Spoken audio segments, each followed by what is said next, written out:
request Honorable Minister and dignitaries to join us on the dais, please.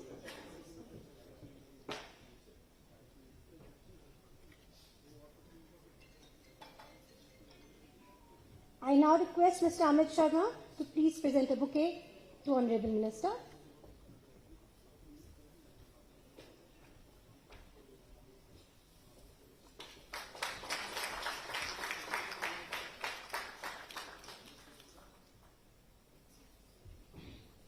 Thank you, sir.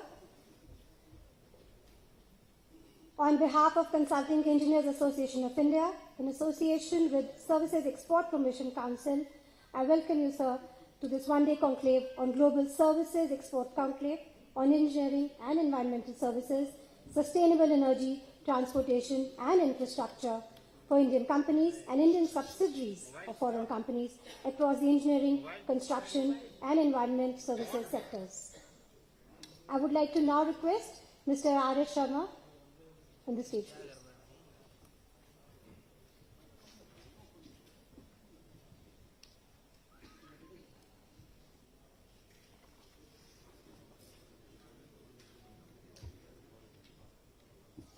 It is my proud privilege to welcome Shri Piyush Goyal ji, Honorable Minister for Commerce and Industry, Consumer Affairs, Food and Public Distribution and Textiles. He has been taking keen interest in the export of services and has been concerned about very low contribution by engineering services. We are highly thankful to you, sir, for sparing some time from your very busy schedule to grace this occasion and also to give your views as how to promote the export of engineering services. Sir, we organized a similar conclave last year in this month only and in this venue. We discussed various issues. The key takeaways I'll just list out from that conclave only. Sir, when we started this, our ambitious program for NSDP development, that was Golden Quadrilateral in 1998, we were not having enough concerns to take up the DPR preparations, also for the supervision. So we had put the conditions in the RFP in such a way that we can have the consultants who had experience abroad, elsewhere, though not available in India. And the provisions are made so that the joint ventures could be formed. And Indian firms who are in joint venture can eventually get the benefit of the experience. I remember in Malaysia, one expressway was constructed before we took up this program, and most of the contractors and the consultants who worked on that project, they came to India on our national highway projects. Sir, this is not available reciprocally in other countries. The conditions of RFP are not such so that our consultancy firms and the contractors, they can work over there. Sir, we have developed over the years enough experience. We are developing world-class roads, highways, airports, metros, and whatnot. Our engineers are capable of handling anything. Only thing is the enabling provisions are required. That has to be taken up at the government level. So we have got here some very few consultancy firms, they are working abroad.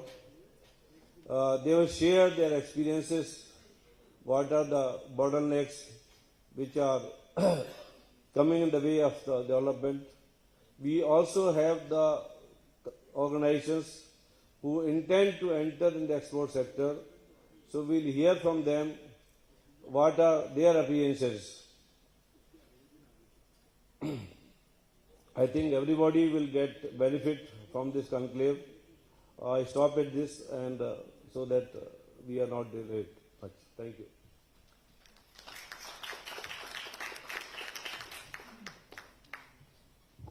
Thank you, sir, for your insightful address. I would like to now invite to the stage our respected guest, Mr. Amit Sharma.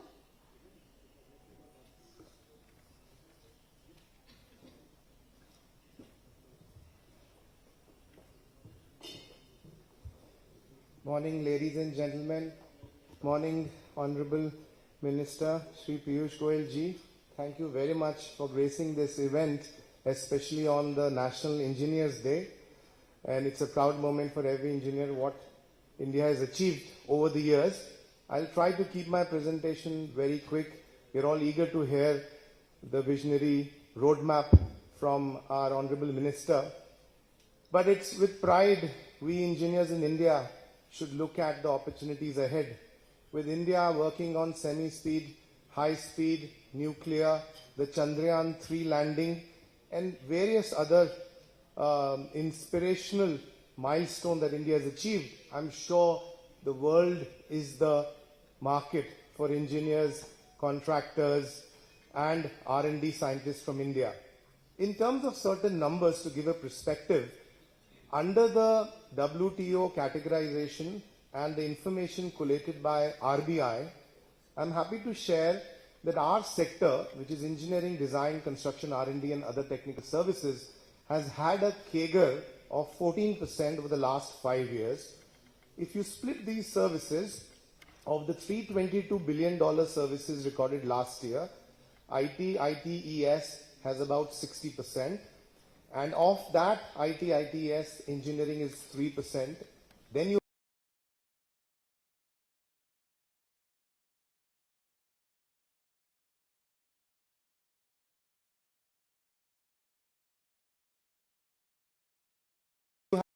FY23 was at $31 billion.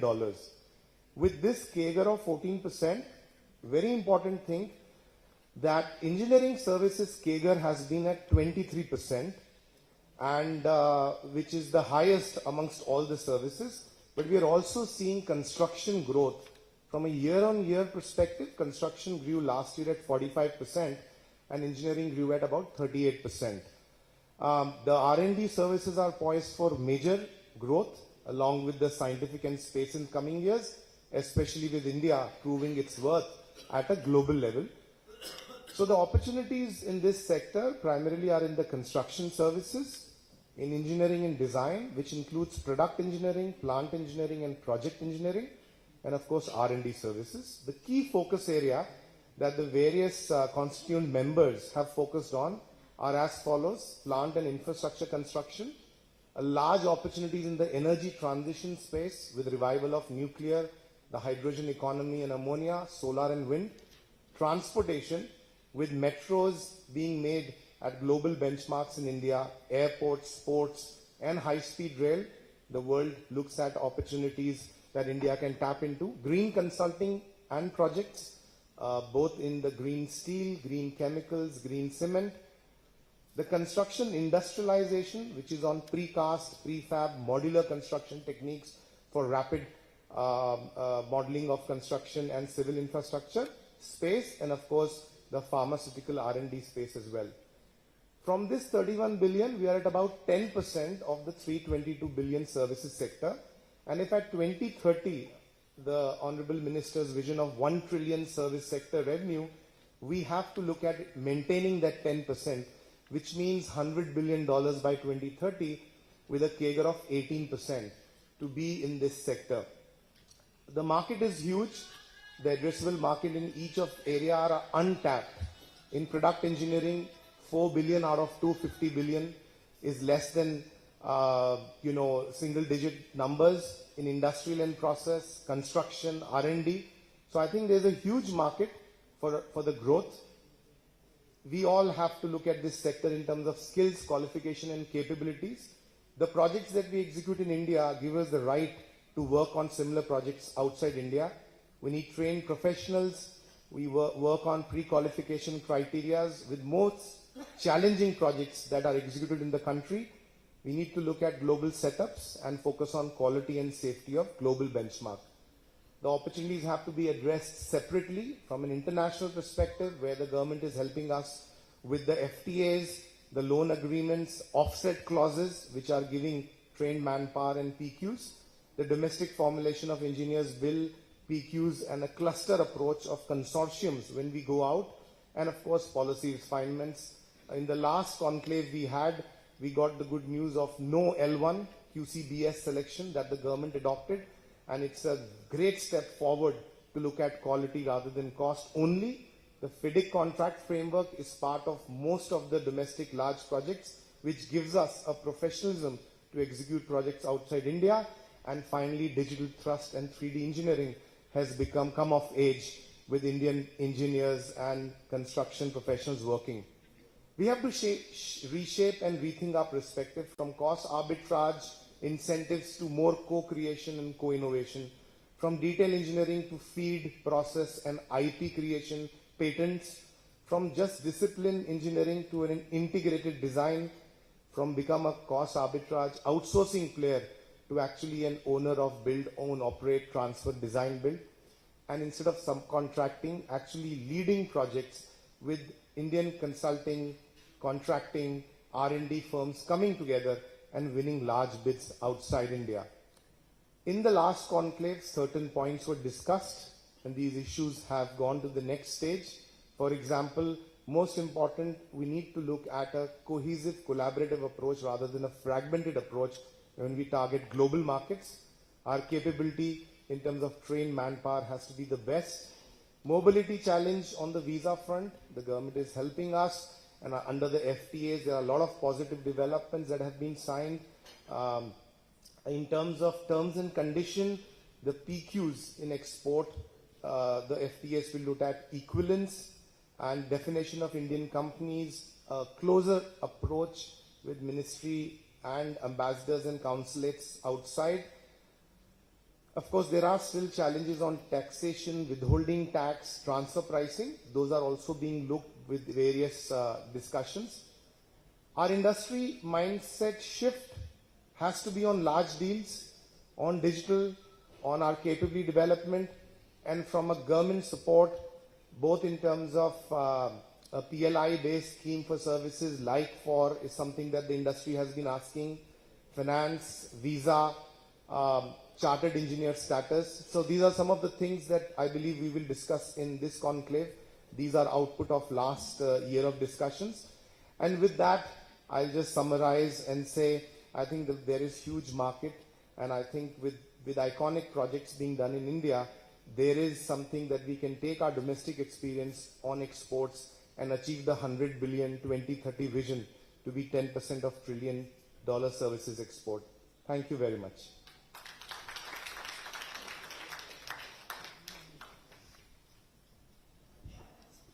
Thank you, sir, for setting the context for the conclave. I now request Honorable Minister to share views. Thank you very much, Madam. Mr. R.S. Sharma, the President of CAI, Mr. Karan Rathod, Vice Chairman, SCPC, Mr. Amit Sharma, Mr. Abhay Sinha, the Director General of SCPC, all the very distinguished participants of this Services Export Conclave, friends from the media, ladies and gentlemen. At the outset, I'd like to join my compliments, my best wishes, along with the rest of the colleagues on Engineers' Day today.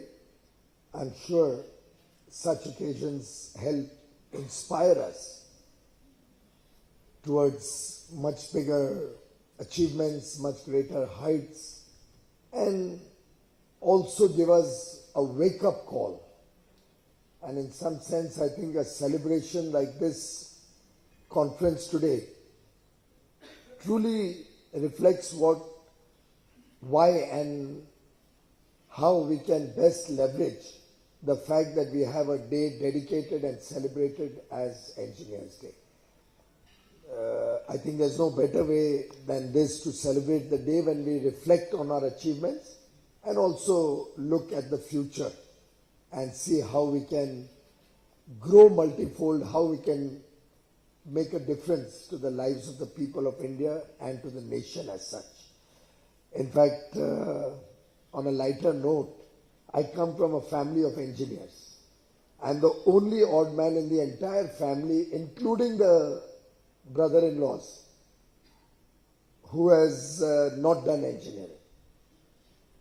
And to set the record right, after my schooling, I did go into science stream, did attend, if anybody here knows Mumbai, did attend Agarwal classes to prepare for the then entrance exam in the 80s, rather 79 to be more precise.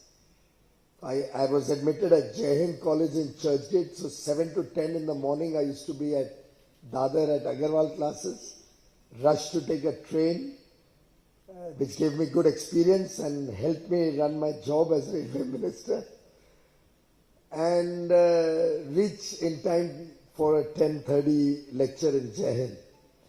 Of course, God, I shouldn't be saying this on the Engineers' Day and at this function, but maybe my calling in life was different, and destiny took me towards chartered accountancy and law. And somewhere in between, in this January, 1st of January, there was a mishap. And yeah, after that, January 1980, we decided that I should pursue my own calling in life. You know how it happens, you get a certain set of marks, and then at that time, with these marks, you can't go into commerce or arts. You'd be looked down upon. So you go into science. But fortunately for me, I was able to pursue my calling in life. But why I'm sharing this with you is because now the national education policy, the new policy articulated in 2020, gives that opportunity to everybody to change midstream also. So if I had, for example, at that point of time joined commerce, but after a year or two I felt that no, I should get into the science stream or become an engineer. Now the doors are open to and much more flexible to have lateral change. I remember when in January we decided I go into commerce, as a family we decided, उन दिनों में थोड़ा बहुत प्रभाव family का भी रहता था. But I was struggling to get admission into commerce. They said you wait for 6 months and next year come back for 11th standard in commerce. And I couldn't afford to lose a year. So that was the kind of policies that this country was constrained in, which we are trying to liberate now. And on a similar note, I think as engineers, I would urge all of you to reflect and see how we can now go the next step and see whether everybody needs to be an engineer or everybody needs to have general skills only. Look at the German model, where they make specialists in a particular area and they certify him after very, very extensive training. And I believe that that certificate from a German company, that a person is, let's say, maybe an electrician or a welder, is worth its weight in gold.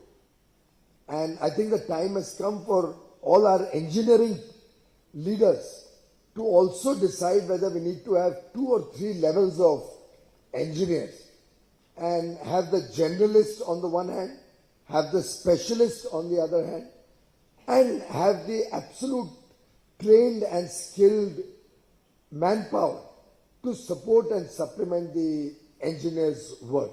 I think when we have that complete ecosystem in place, then a lot of the things that I saw in your presentation will become easier and easier to counter, easier to in a way convert to an advantage for us, and then maybe meet our $100 billion target on engineering services, design, construction, R&D by 2030, rather than only being worried about the qualification criteria. In fact, I would urge SCPC and the engineers, what was that called? My father used to be very active in that. Institution of Engineers. Institution of Engineers of India, that's right. let IEI and all come out with a study of all the international practices, which are the countries where in government ordering they have restrictive practices which do not give Indian engineering firms and talent an opportunity to bid or to participate, and then Government of India can take reciprocal action, and that's the best way to get things sorted out. So I would urge you to do that study, guide us which are the countries, and if the private sector in certain countries also is having unfair practices like this, please keep us informed. We can flag it off through our mission to the government there. We can talk to industry associations in those countries, and should it be necessary, then we'll have to see whether the private sector from those countries need to have a similar open run in India if they don't give our talent an equal opportunity in that country. And I think this is the new India under Prime Minister Narendra Modi. This is reflected in what happened and what we all saw and experienced at the G20.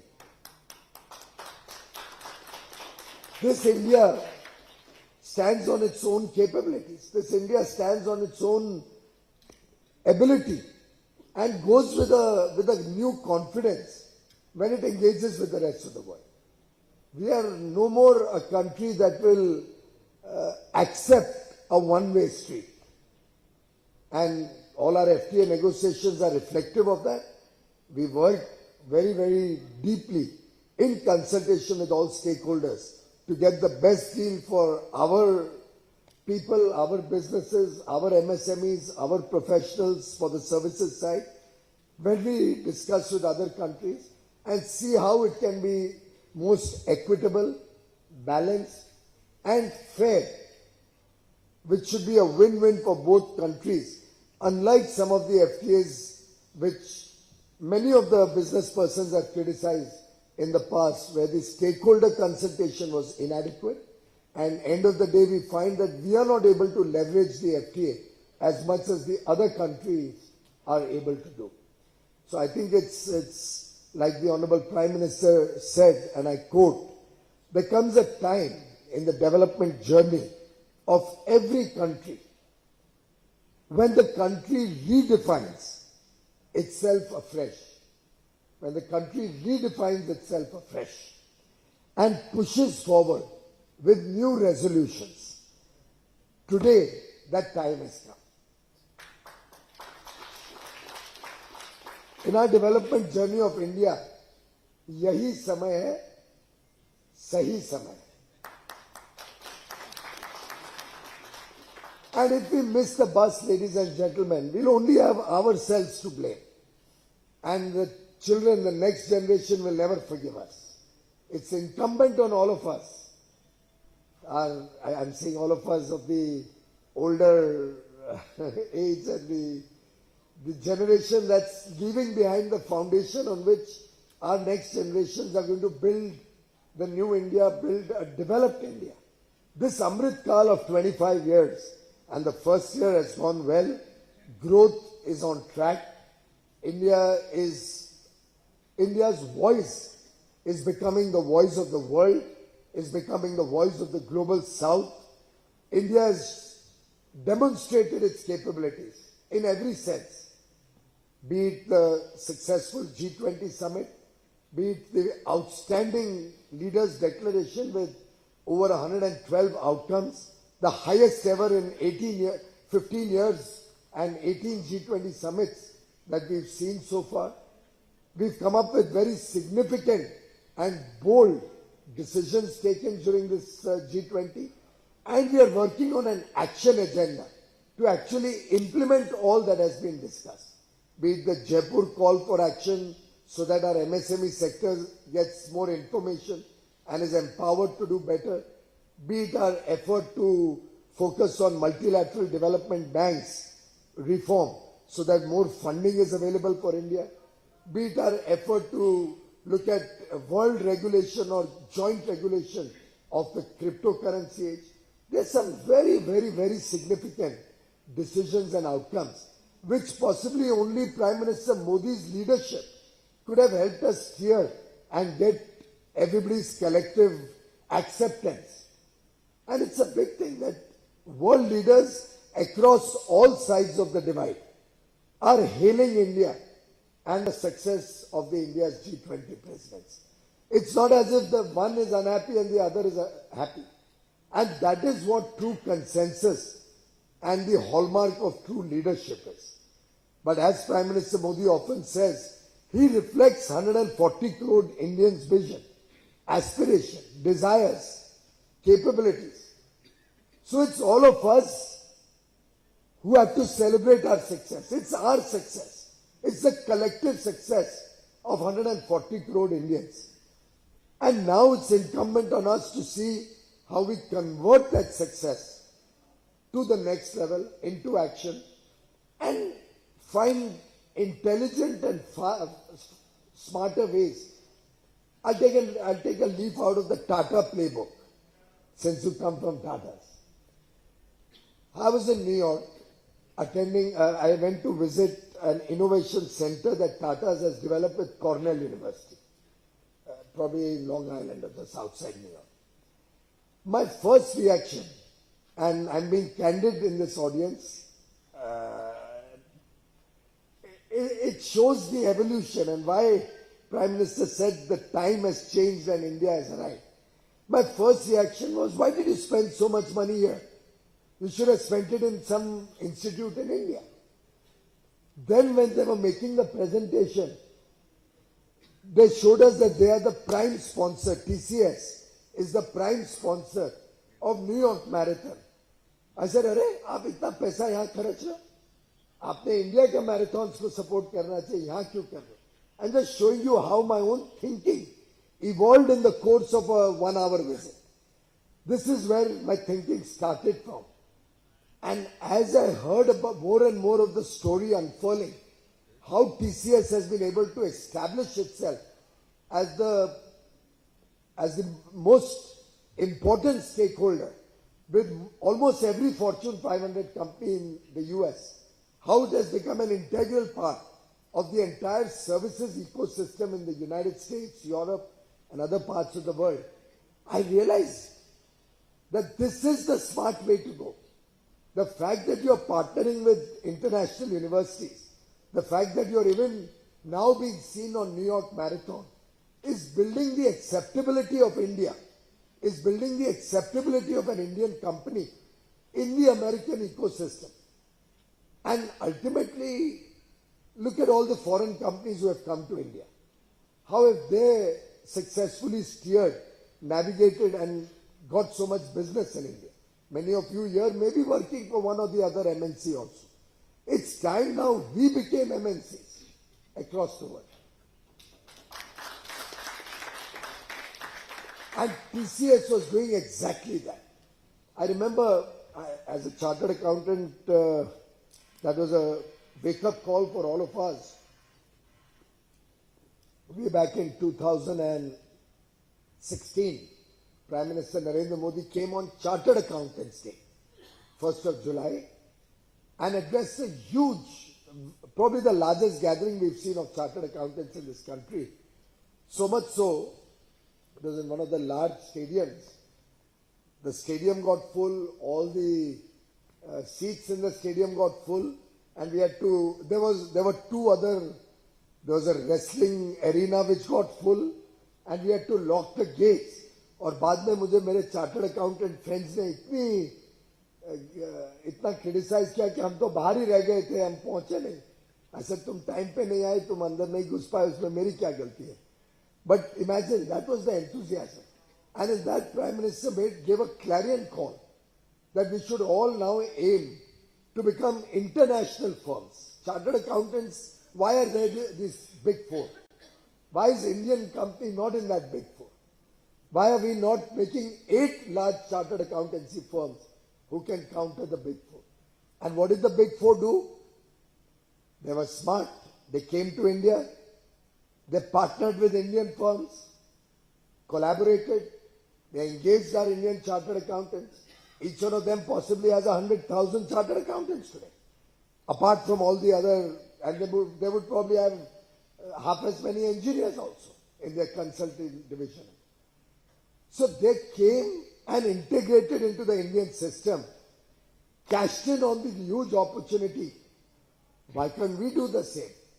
Why can't our engineers think of collaborating, think of the larger firms could even think of buying off international companies?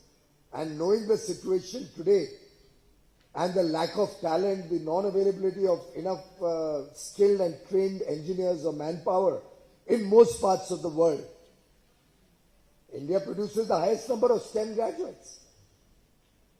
We should be now aiming to be international, while certainly government will look at what we can do to get more reciprocity.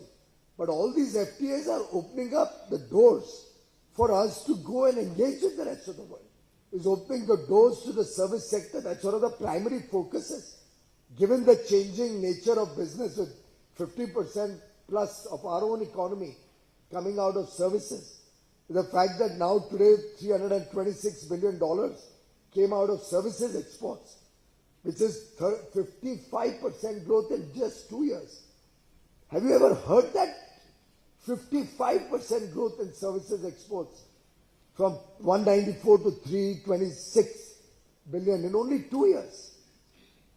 That is your capability. That is your strength. We need to recognize our own capability today. We need to have a wake-up call for all of us. And no better day than Engineers' Day, reflecting the fact that a lot of the services ecosystem, you also said, the IT exports also has a large component of service, of engineering talent. In fact, I would think that 100% of it is engineering talent. Because I think all these IT professionals are largely coming out of the engineering space, largely. So I suspect you are sitting on a gold mine,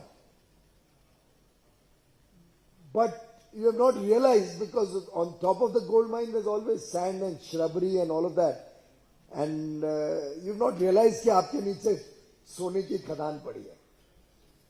You just need to dig a little deeper, need to be more exploratory, need to go out into the world, need to explore new markets, be more ambitious, and while of course we must continue to focus and grow on Africa and all the other countries where there's a lot of opportunities, we should go head on into the Middle East, into America, into Europe, into Japan, into Korea, find out what's holding our people back. And you'll find there will be elementary things. First of all, we don't learn the local language. Sadly for us, we just don't recognize that if we want to do business in France, the starting point is get a few people to learn the French language. If you want to do it in Japan, in Korea, in Taiwan, you'll have to learn the local language. We have English in India, so they are all very comfortable. They are all able to come and work in India. They are all able to take up the opportunities that you could have otherwise got. You'll have to now think smarter, go out there into the world. It's only in India that हम भारत बोलते हैं तो उसका criticism होता है. अपनी language की बात करें और उसका criticism होता है. और फ्रांस में जाओ तो फ्रेंच है, तुम मिडिल ईस्ट में जाओ तो अपनी लोकल भाषा में बात करते हैं, तुम जापान जाओ, Taiwan, Korea, Indonesia, any country, वो इंग्लिश आती भी है तो वो अपनी लोकल भाषा में बात करते हैं और ट्रांसलेटर के थ्रू आपको सुनाते हैं, even after knowing the language. Prime Minister Modi understands, knows English very well, but he prefers to talk in Hindi. Atal Bihari Vajpayee ji started in the United Nations. The first time an Indian leader did not talk in English. Not that Atal ji didn't know English. But ये एक national pride होता है. वो अपना maintain कर रहे हैं pride. हम embarrass हो रहे हैं और उसको राजनीतिक विषय बना के बैठे कि प्रधानमंत्री ने भारत क्यों लिखा था. ये माइंडसेट की प्रॉब्लम है और ये माइंडसेट हम सबको भी सुधारने की आवश्यकता है. We all have to, as a nation, recognize that we are out of our country and we have to be more ambitious in the rest of the world.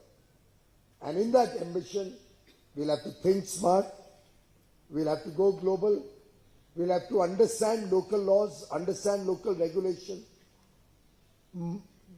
seamlessly merge into those systems, rather than trying to fight those systems. That's the smarter way to do business. Friends, India is rising. India is today respected worldwide. The India of today is recognized by every person in the world. There are 8 billion people in the world today who are looking up to India to provide global leadership. And that leadership, while Prime Minister Modi will lead from the front, will come from the strength of 140 crore Indians. And our engineers, our aspirational engineers, our supercharged professionals, young boys, girls, is talent extraordinary. They are valued so highly all over the world. We just need to go out there. We just need to go with the confidence that we can do it. The more we are able to have collaborations, you'll find that the business could be captured in a foreign country. The back office could be supported from India, which will make us more viable also, more competitive, help us capture bigger markets. And if you ask me, sky is the limit, or as the country is going, I think even the moon is not the limit for us anymore. Thank you very much, ladies and gentlemen.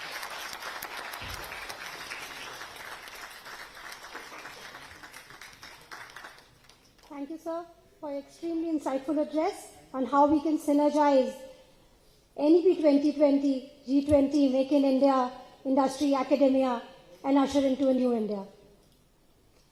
May I now request Mr. Karan Rathod to hand over a small sapling to Honorable Minister, please.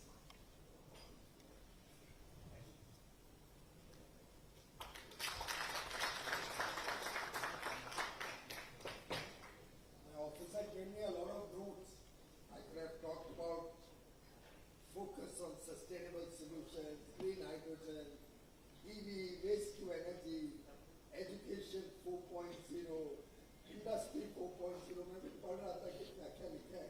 Then I thought उसके लिए मैं नहीं आया. वो आप लोग technical sessions में कर रहे हैं. I now request Dr. Abhay Sinha to present a token of love.